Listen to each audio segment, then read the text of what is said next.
The Porcelain Baddies, Book 1. Prologue.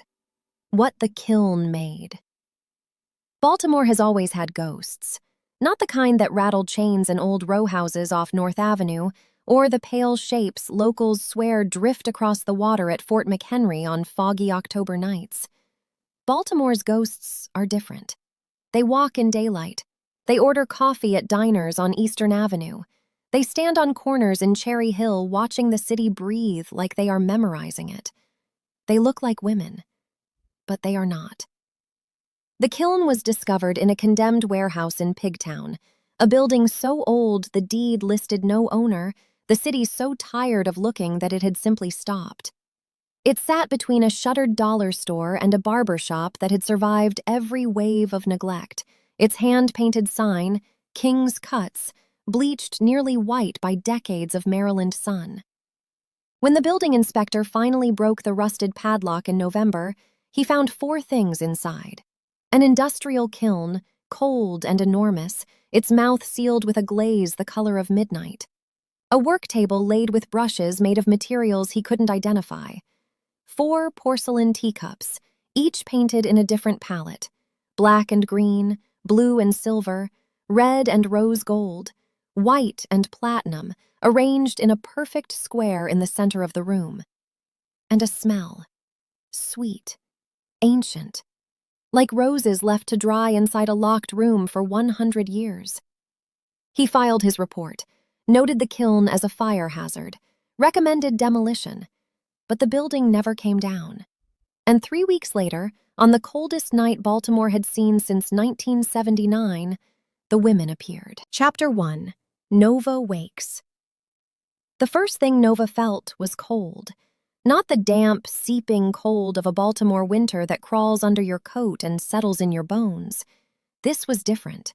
The cold of something that has never known warmth, rising now into a world full of it for the very first time. She was crouched on the floor of an alley off Pratt Street when she became aware of herself. Her fingers, dark, impossibly smooth, gleaming like wet obsidian in the orange wash of a streetlight, were wrapped around something small and warm. A teacup, black porcelain, painted with green roses so detailed they seemed to breathe. She knew, without knowing how she knew, that it was hers. Nova stood slowly. Her body moved with a precision that felt borrowed, like wearing someone else's muscle memory.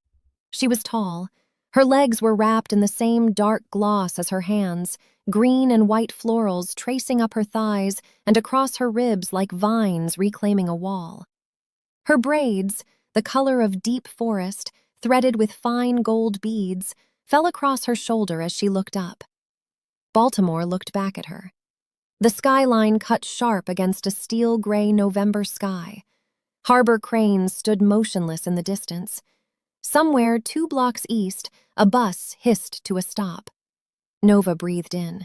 She could smell everything: diesel and old brick, something frying 3 floors up, brine and rust from the harbor, rain coming in off the Chesapeake, still hours away. And underneath it all, she could smell the others. She didn't know their names yet, but she knew they were real, and she knew they were moving toward the same point in the city. So she started walking. Chapter 2. What Lives Under the Harbor. Fells Point at midnight smells like salt and secrets. The cobblestones hold centuries of weight: ship manifests, slave ledgers, sailors who never made it home. The 4 women moved through the streets like they had been there before, because one of them had. Ivory stopped in front of a narrow building on Shakespeare Street. The ground floor was a candle shop, Celestine's. Above it, a faint light burned. Azure asked, "Who lives here?" Ivory replied quietly, "The one who made us." The door opened before she knocked. An elderly woman stood there holding a candle. Her eyes moved over them carefully.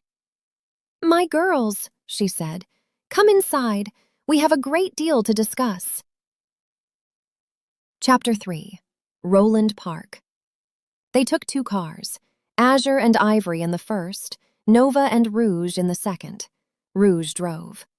Baltimore rolled past the windows, harbor lights, downtown streets, then the quiet wealth of North Baltimore. Roland Park sat above the city like it had always been trying to escape it. Large houses, stone gates, old trees. Rouge gripped the wheel. "I hate it already." Nova asked why. Rouge answered, "Because something here has been wrong for a very long time." They parked 2 streets away. Aldrich Vale's house stood behind an iron fence. The windows were dark, but someone, or something, was watching. Azure spoke through the phone speaker. "He isn't in the house." "Where is he?" "Below. In the vault." Chapter 4. The Collection. The vault was enormous, bigger than the house above it should have allowed.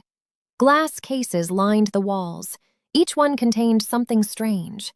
A bottle with moving light, a mirror reflecting a different city, a compass spinning endlessly, and rows of small ceramic figures, hundreds of them.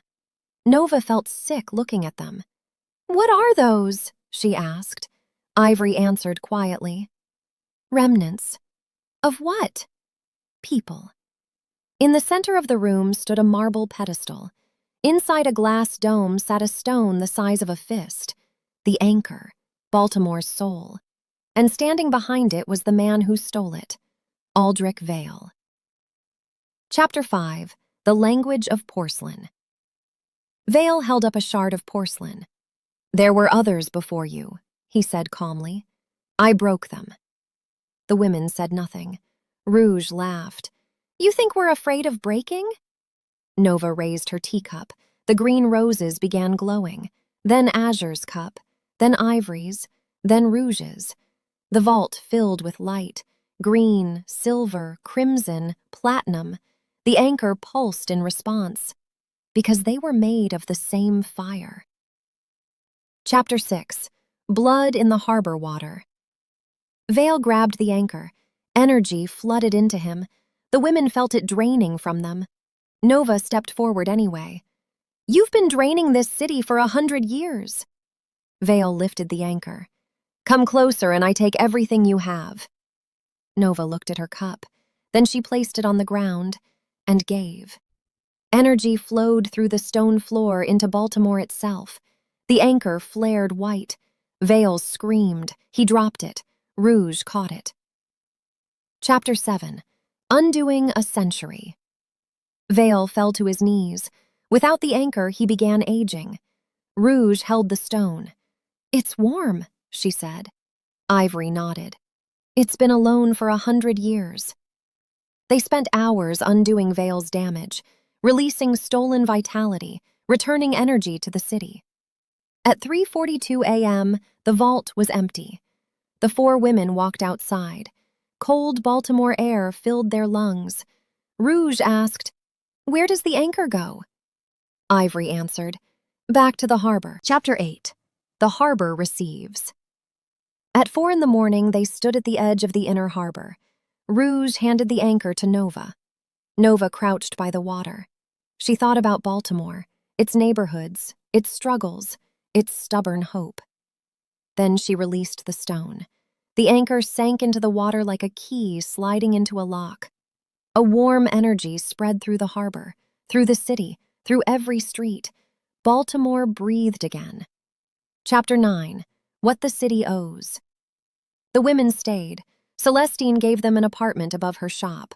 They developed routines. Ivory studied history. Azure mapped the city's energy. Rouge solved problems no one understood. Nova talked to people. The city slowly healed. But Aldrich Vale had associates, 6 of them, and they wanted to negotiate. Rouge said, "No." Chapter 10. The Porcelain Baddies.